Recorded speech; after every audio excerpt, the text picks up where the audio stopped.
एक बड़ी सुंदर कथा आती है। एक ब्राह्मण ने भगवान शिव का तप किया, भगवान शिव की तपस्या की और तपस्या करने से भगवान शिव प्रसन्न हो गए। तो भगवान शिव प्रसन्न हुए, बोला भैया क्या मांगते हो? ब्राह्मण ने कहा महाराज मुझे एक पुत्र चाहिए। भगवान शिव ने कहा ठीक है पुत्र तो देंगे, पर ये बताओ सुपुत्र चाहिए कि कुपुत्र चाहिए? कमर दोनों में अंतर क्या होगा? कहा जो कुपुत्र होगा वो जिएगा, बढ़िया लंबी आयु होगी इसकी, पर हाँ जब तक जिएगा तब तक तुझे दुख ही देगा, कोई सुख नहीं देगा। और कहा सुपुत्र, कहा जब तक जिएगा तुझे सुख ही सुख देगा, पर हाँ जो सुपुत्र होगा उसकी आयु होगी सिर्फ 5 वर्ष, 5 वर्ष की उसकी आयु। ब्राह्मण ने थोड़ी देर विचार किया, सोचा रे भैया बहुत लंबे दुख से थोड़े समय का सुख है, अच्छा, बहुत बड़े दुख से थोड़े समय का सुख अच्छा। इसलिए ब्राह्मण ने कहा कि महाराज मुझे आप ऐसा करिए, मुझे सुपुत्र प्रदान कर दीजिए। भगवान शिव ने भी कह दिया तथास्तु, बोलिए हर हर। ब्राह्मण के घर में बेटा हो गया, बड़े प्रसन्न सारा परिवार, ब्राह्मण भी बड़ा खूब प्रसन्न। परंतु मनुष्य की एक आदत है कि हम अपनी विपदाओं को आंख बंद करके बैठे रहते हैं कबूतर की तरह। कैसे कि ये लगता है कि अगर हम आंख बंद कर लेंगे तो बिल्ली मुझे नहीं मारेगी। अब ब्राह्मण भैया 5 साल आयु उसकी होने को आई, बड़े आनंद से बैठे रहे, पर जब आयु के सिर्फ 3 महीने शेष बचे, अब चिंता, अपनी तरफ से सब कुछ कर लिया, सब कुछ कर लिया। एक दिन कोई महात्मा उनको मिले, तो महात्मा से पूछा कि महाराज ऐसे ऐसे बालक की आयु 5 वर्ष की है। तो उन्होंने कहा कि देखो भैया ऐसा है, ना जाने कौन ऐसे कोई सिद्ध पुरुष मिले, कोई सिद्ध पुरुष अगर इसे बच्चे को आशीर्वाद दे देंगे ना दीर्घायु का, तो इसको दीर्घायु मिल जाएगी, कोई सिद्ध पुरुष हो। अब वो सोचे ब्राह्मण की भैया मैं सिद्ध पुरुष ऐसा कहां से ढूंढूं? अब हमारे मन में भी बार बार एक प्रश्न रहता है कि भैया हम भी सब कुछ छोड़ करके चले, भैया सब कुछ करें, कोई मिले तो सही चलाने वाला, कोई मिले तो सही। अब उस ब्राह्मण ने पूछा महाराज ऐसे सिद्ध पुरुष मैं कहां से ढूंढूं? कहा भैया ढूंढने चलोगे तो मिलेंगे नहीं, अगर ढूंढने चलोगे तो कभी नहीं मिलेंगे, पर हाँ एक तरीका है क्या? का सबको सिद्ध मानो, सबको सिद्ध मानो। हम क्यों किसी के दोष देखे, सबको सिद्ध मानो। अब वो ब्राह्मण ने क्या किया, अपने पुत्र को लेकर के गंगा जी के किनारे पहुंच गया और एक ही बात कही, का बेटा जो आ जाए तेरा एक ही काम होगा, जो आ जाए जो आ जाए। और तो और कहा श्रृगाल स्वान बाल वृद्ध युवा, बाल हो वृद्ध हो युवा हो स्त्री हो पुरुष हो ऊंच हो नीच हो, श्रृगाल हो बैल हो स्वान हो, कोई भी तेरे सामने आ जाए बेटा एक ही काम किया कर, दंडवत प्रणाम। क्या करना? दंडवत प्रणाम। याद रखना बड़े छोटे छोटे श्लोक आता था संस्कृत में, अभिवादनशीलस्य नित्यं वृद्धो उपसेविना चत्वारि तस्य वृद्धन्ते आयुर कीर्ति यशो बलम। जो व्यक्ति दूसरे को प्रणाम करता है ना, कभी भी प्रणाम करने से क्या क्या अभिवादन, किसी का भी अभिवादन करने से मिलता क्या है? 4 चीजें बढ़ती हैं, आयु कीर्ति यश और बल। आयु कीर्ति यश और बल। अब भैया इसने क्या किया, जो मिले सबको प्रणाम करे, सबको प्रणाम करे। और देव संयोग से क्या हुआ कि आयु के इसके 3 दिन शेष रह गए। कितने दिन शेष रहे? जब 3 दिन शेष रहे तो पिता भी बड़ा दुखी हुआ, सोचा कि अब क्या करूं। पर बेटे ने क्या किया, जैसी इसकी आदत थी ना, तो क्या हुआ, जिस गंगा घाट पर भैया ये रहते थे उसी घाट पर सप्तऋषि स्नान करने के लिए आ गए। और इसने अपनी आदत के अनुसार दौड़ता हुआ गया और सातों ऋषियों को प्रणाम कर दिया। और सातों ऋषियों ने भी बालक देखा और आशीर्वाद दे दिया, यावत राम कथा लोके तावत जीवतु बालकः दीर्घायु भव दीर्घायु भव, जाओ तुम्हारी दीर्घायु हो, जुग जुग जियो। परंतु जैसे ऋषियों के मुख से ये शब्द निकले तो उसका पिता जो था वो रोने लगा। जब पिता रोया तो महात्मा ने पूछा, भैया रो क्यों रहे हो? पिता कहने लगा कि किमी होंगे सत्य वचन मुनि आप के कहे, इस बालक की आयु में दिन 3 शेष रहे। इस बालक की आयु में दिन 3 शेष रहे। महाराज आपने कह तो दिया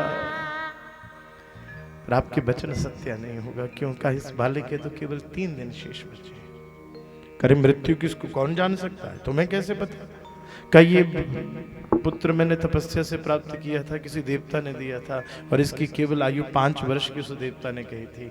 कहा कौन से देवता ने कहा था? करे ये तो हम नहीं बताएंगे। क्यों? कहा आप जाकर के लड़ोगे, और मैं नहीं चाहता कि भैया किसी व्यक्ति ने दिया और बाद में फिर उसी के पीछे पड़ जाए। हाँ, संसार तो ऐसा ही है, सांसारिक व्यवहार तो ऐसा ही है। आज दुश्मन भी कौन बनता है? जो हाँ मित्र हो। आजकल दुश्मनी लेनी है ना तो भैया अच्छे से किसी को देते रहो। जब तक देते रहोगे तब तक परमात्मा जिस दिन देना बंद, उस दिन आपसे बड़ा रावण कोई नहीं। कहा भैया मैं तो नाम नहीं लूंगा। अब ऋषि विचार करने लगे, अरे भैया आशीर्वाद भी दे दिया है, अगर झूठा हुआ तो लोग कहेंगे कि सप्तऋषियों का आशीर्वाद झूठा हो गया। और इसके पिता को तो पता है कि आयु में सिर्फ 3 दिन शेष है, करें तो करें क्या? ऋषियों ने कहा ऐसा किया कि अरे ब्राह्मण देवता ऐसा है, तुम्हारे बालक की आयु में वैसे भी 3 ही दिन शेष बचे हैं, तो तुम ऐसा करो इस बालक को हमें सौंप दो। पिता ने भी सोचा कि आंखों के सामने मरते देखूंगा उससे अच्छा है कि, और पिता ने भारी मन करते हुए आज ये पुत्र उन ऋषियों को सौंप दिया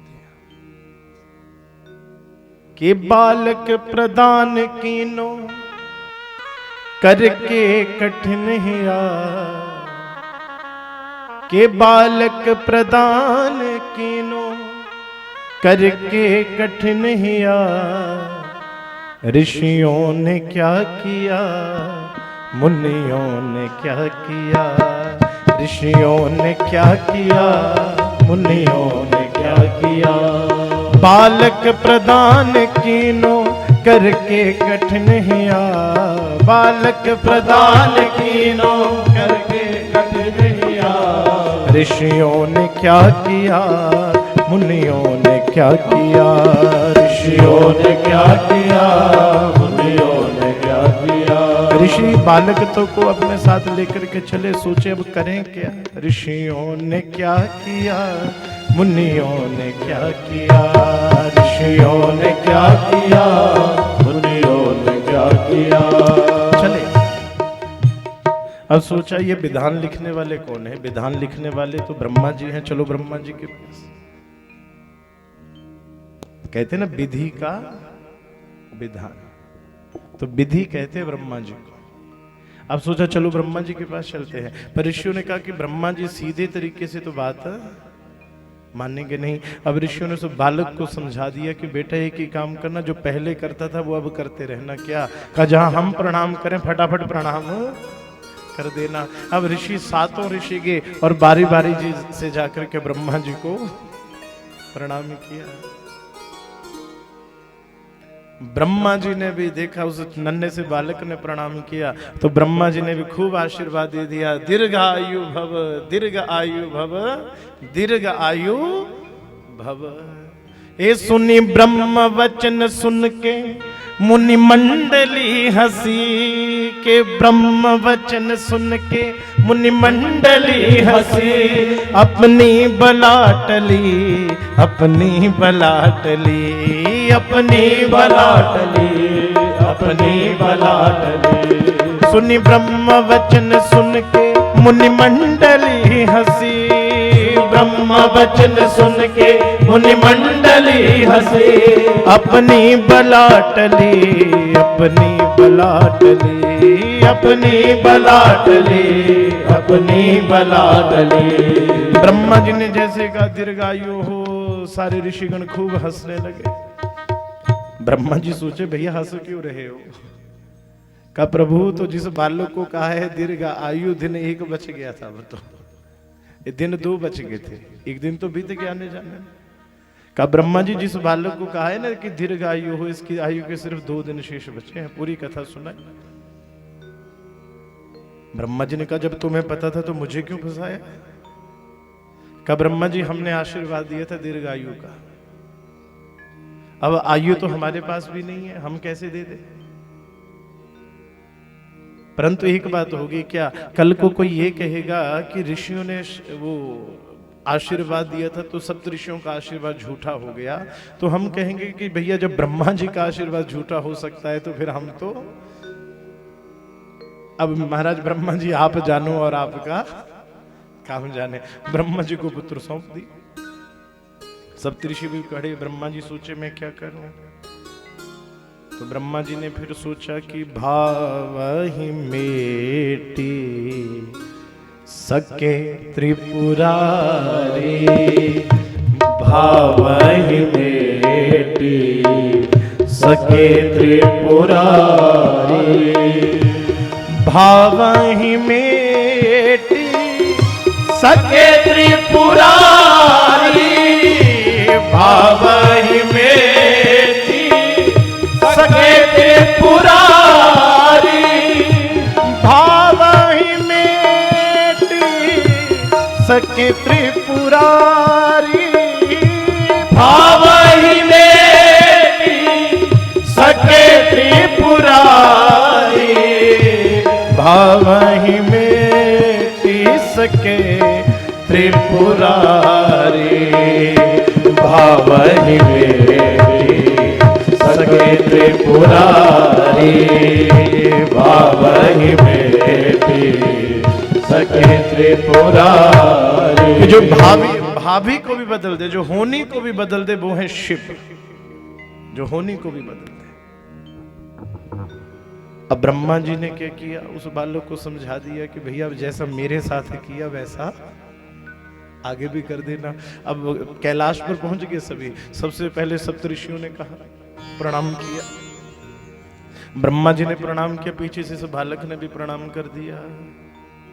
देख नन्ना बालक शिव पंचमुख से कहो, चिरंजीवी सुत रहो, चिरंजीवी सुत रहो, चिरंजीवी सुत रहो, चिरंजीवी सुत रहो, चिरंजीवी सुत रहो, चिरंजीवी सुत रहो, चिरंजीवी सुत रहो, चिरंजीवी सुत रहो। भगवान शिव ने तो एक नहीं 5 मुख से कह दिया कि जाओ बेटा तुम्हारा दीर्घायु हो। अब जब इतना कहा तो सब खूब हंसने लगे। कहा भोलेनाथ जी अब आप जानिए और आपका का बात क्या है? सारी कथा समझा दी। कहा भोलेनाथ जी ऐसी ऐसी बात है और इस बालक की आयु में अब तो एक ही दिन शेष बचा है। भगवान शिव ने ध्यान से लगाया, अरे ये बालक तो हमने ही दिया था,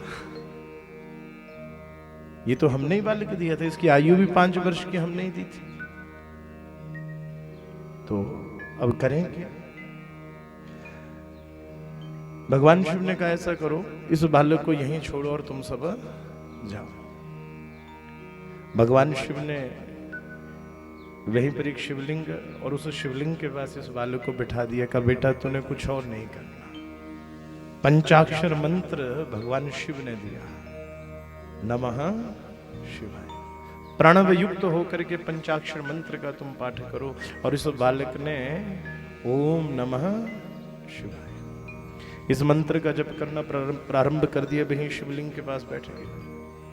और जैसे इसकी मृत्यु का समय आया, यमराज आए और अपना पाश इसकी तरफ फेंक दिया। जैसे पास फेंका, ये बालक चिल्लाया, हर हर हे महादेव रक्षाम त्राहि माम त्राहि। भगवान शिव आगे धर्मराज को कहा, छोड़ दो इस बालक को, छोड़ दो इस बालक को। धर्मराज कहते, प्रभु कैसे छोड़ दो, प्रकृति का नियम है, जब आयु पूरी हो गई तो इसको जाना ही पड़ेगा। और प्रभु इसको तो आयु भी आप ही ने 5 वर्ष की दी थी। अब ये कह दीजिए, या आपने उस समय झूठ कहा था, या आज आप मुझे गलत कार्य करने के लिए, ऐसे तो सृष्टि का नियम बिगड़ जाएगा। भगवान शिव कहते हैं कि छोड़ दो, ये मेरी आज्ञा है। का प्रभु आयु पूर्ण हो चुकी है। भगवान शिव कहते हैं कि देखो, इस बालक को आयु किसने दी? क्या महाराज आपने? तो कहा हमने आयु दी है। हम कह रहे हैं कि इसकी आयु अभी पूरी नहीं हुई, अभी आयु अभी शेष है। धर्मराज कहता है, महाराज मेरे अनुसार तो 5 वर्ष हो गए पूरे, आप बताइए कैसे शेष है? भगवान शिव ने कहा कि आयु हमने दी थी ना। कहा तो गिनती भी हमारी चलेगी। फिर गिनती तुम्हारी थोड़ी चलेगी, गिनती हमारी चलेगी। अब होता है ना भैया, कहीं जगह विश्व वो है, वो 20 फुट के होते हैं, कहीं 22 के भी होते हैं, कहीं है ना, अलग अलग चलता है। तो कहा भैया गिनती जो होगी वो तुम्हारी नहीं चलेगी, गिनती हमारी चलेगी। धर्मराज कहते हैं, महाराज मेरी गिनती में तो आयु पूरी हो गई, तो आप बताइए कब पूरी होगी, कैसी आपकी गिनती है? तो भगवान शिव कहते हैं कि सुनो फिर हमारी गिनती, कि ब्रह्मा जी की आयु में, ब्रह्मा जी की आयु में बीतत कल्प अनेक, 1000 चतुर्युगियां बीत जाती हैं ब्रह्मा जी की आयु में। कि ब्रह्मा जी की आयु में बीतत कल्प अनेक, अरे 10 ब्रह्मा जब बदले तो शंकर का दिन एक। अरे ऐसे दिन के मास बना, ऐसे दिन के मास बना, मास के पुनि वर्ष, ऐसे 5 वर्ष जिए ये बालक सहर्ष। का अब गिनती करते रहो।